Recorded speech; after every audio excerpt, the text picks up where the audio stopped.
Hey everyone, Captain Amazing here, and today I want to talk to you about my next big project. I'm going to make a free-to-play alt that does not build any GLs. So the reason I'm doing that and not building an efficiency build is my main is already a proof source of my hierarchy of needs. That's what I based it on. That's my farming philosophy. So I didn't want to create a carbon copy of what my main is, but just free to play. I felt like that would be painful. It wouldn't be fun for me. Maybe one day I'll make the guide so that once I play through this free to play early game, I'll have a better feel for it, and then I can create a new to play guide and a farming pathway based upon my hierarchy of needs to build a most efficient pathway for new players. But currently, this isn't that. This is a fun side project where I'm going to build off meta counters and GL ships and try to see what's the best I can do. So hopefully, this is going to be based around building like assault battles for still getting that resource income, trying to have that GL fleet for the fleet crystals, but it's going to be GAC centric towards building those GAC teams that are really good, that are just off meta counters. So big projects, Starkiller, Mandalore, Afra, those types of things. And hopefully I can build some good teams that are not GLs that can get through proving grounds, and a few years down the line I can get access to conquest characters, and really my account should start blossoming from there. So let's jump in and see what my overall farming philosophy farming plan will be.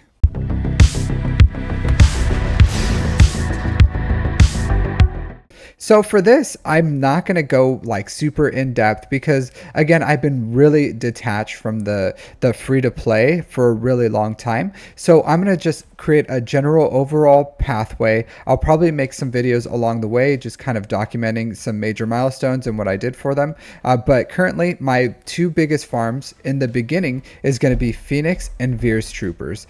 I think that's the best farming pathway. That's what I advise new players. I think they're great. They have end game viability. They're going to do a lot of good work for me. Even on defense, I can throw this Phoenix down and it's going to hold for a very long time, or I can take them on offense and they can punch way up. So this is my current plan. I'll probably have Zeb here initially instead of Sabine, just because he's a lot easier to farm and he's still good until Sabine gets her Zeta. So I'll probably keep Zeb here, and then as Sabine gets her stars up and I can throw a Zeta on her, then I'll switch her out for Zeb. But initially it will probably be Zeb. I'm going to go with Veers Troopers here. I'll probably have a low gear a low gear Gideon here instead of Stark, but I'm still going to build Stark because this is pretty much the team that's going to get me the assault battles. I don't want to invest the Chirotech in Gideon until I have access to the full Imperial Remnants. So we'll see what I'm going to do with that. But light side, dark side, Phoenix, Veers. I am going to build Geos right away. So Geos are important. They are going to be secondary to my troopers. So I do think Geos are important. They're going to unlock Padme for me. They're going to be my three main ships for the Sunfac, the Spy, and the Soldier for getting Tarkin his stars, and also the Zeta materials for ships. That's going to be really important. They're also a pretty effective fleet on their own under many of the leads. Even Home 1, you can shove them under Executrix, Chimera. There's a lot of good things that you can do with the Geos. So I do think, and hopefully I'll start earning Watt shards, because Watt is still a really good character, and one day I'll want him to augment either like Vader to kill Night Sisters, or just have them and have Watt in general so he can fit under like a trench team or something in the future. But I do think, and what I tell people is within your first year, your goal should be finding a guild that earns good Watt shards, and then try to earn Watt before you start doing rote full time. From there, I am also going to be building an Empire team. Of course, I'm not going to have like these insane relic investments into them, but Emperor Palpatine and Mara Jade is a team on their own. Darth Vader's a team on his own. Thrawn will come with Phoenix, and then TIE Fighter pilot I will need for the Executor. So my big first farm for this account is going to be Executor. I don't want to call this a rush because I'm really not in a rush for it. but my big main goal is going to be getting that Executor. So everything that I farm will kind of be pointed towards that and unlocking the Executor. So that's why I wanted Veer's Troopers. Of course, with the Executor, there's a lot of other things like bounty hunters, and I didn't want to make this super convoluted and go into the nitty gritty of everything I have to do. But that's the farm. Is I'm gonna go Phoenix, Veers, Geos, Empire into Executor. From there, once I have Executor up and running, I'm gonna start working on my Rebels. As you all know, there's a lot that goes into this because you need bounty hunters for Chewbacca. I should get that with the Executor, and then you need C-3PO, which is gonna come with Ewoks. I will probably farm like Nisa and whatever else for C-3PO to get him up and running with as low gear of Ewok investment as I can. And then, Han, raid currency, CLS is going to come from, unlocking a lot of this stuff over here. And then 3PO and our Chewpio is going to be just a single farm. So that's going to be easy. So after that, I'm going to start building my off-meta counters. So Starkiller is going to be very important for me to start punching up because Starkiller beats a lot of these Lightspeed bundle GLs that are out there. So Rays and SOKRs. So for me to like wade through all these Lightspeed bundles, I'm going to have to get Starkiller up and running. I may even like have Wampa up and running around this point too by the time I have Executor. We'll see. I do think I do place a lot of emphasis on Wampa, and I think Wampa is going to be really important, especially because there's going to probably be a huge amount of like really not well modded gases out there because of the gas bundles. So Wampa would be really good for countering those. So maybe I'll farm Wampa here somewhere, get him up to relics, and then go into Starkiller. And then after Starkiller, I am going to get my Sith up and running. So Sith are really good. This is going to be the main way that I'm going to beat these Proving Ground teams. So CLS is good.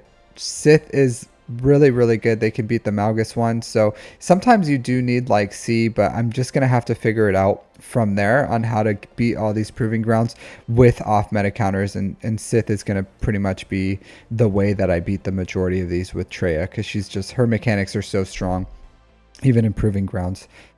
From there, after Sith, I'm going to farm Malik. So this is going to give me pretty much like, and a lot of things that I'm going to try to do is like Wampa, Savage, Malik. Those are three teams that counter like three main teams that you see on defense in the like Chromium, Bronzium range, maybe even a Rhodium, which is like Padme, CLS, and what was it, Geos. And there's a lot of other stuff that you see here.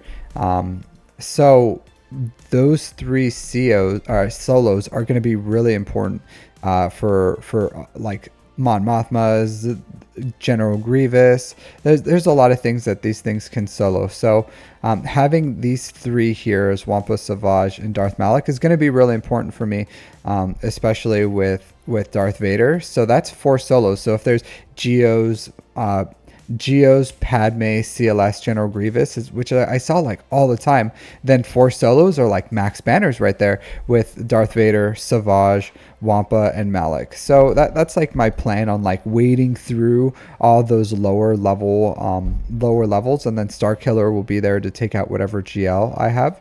But these are 3 solid teams, up to two to 3 teams right here, and Darth Revan punches way above.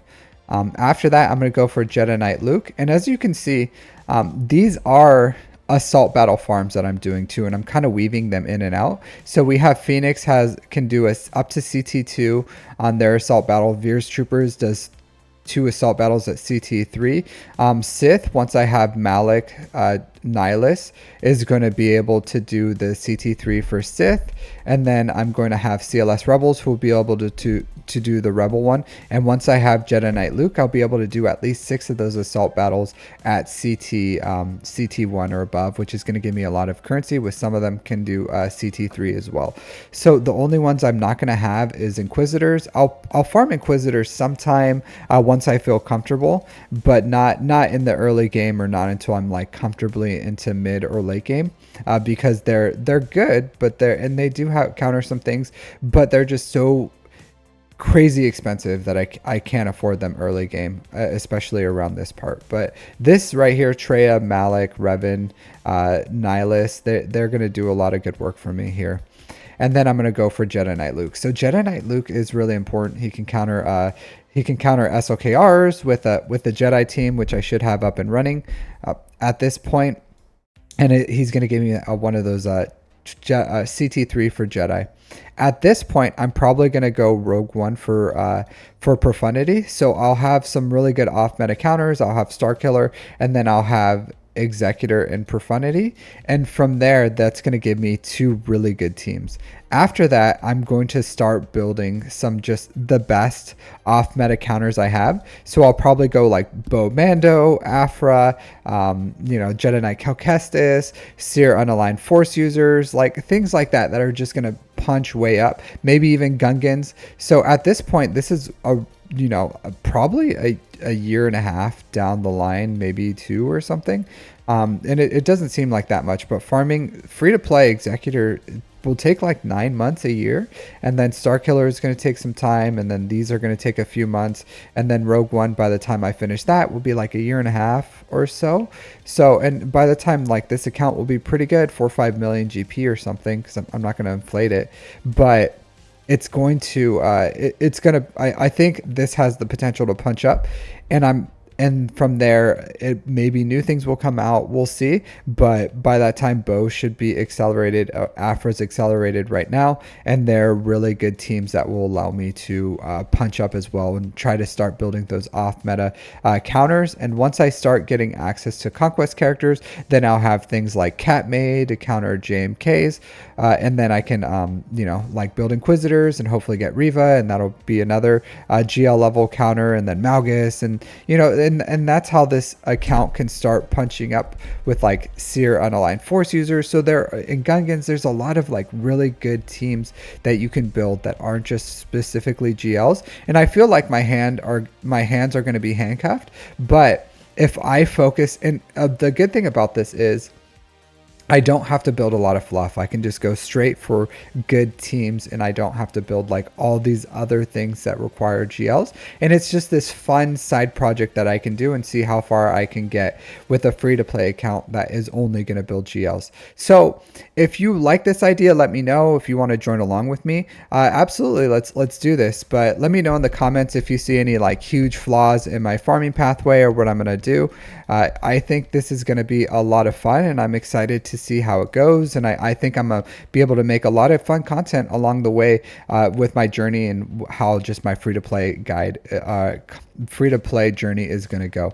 So thanks for watching. If you like this content, if you want to see some more free-to-play stuff along the way, then like and subscribe, and I'll see you next time. Take care.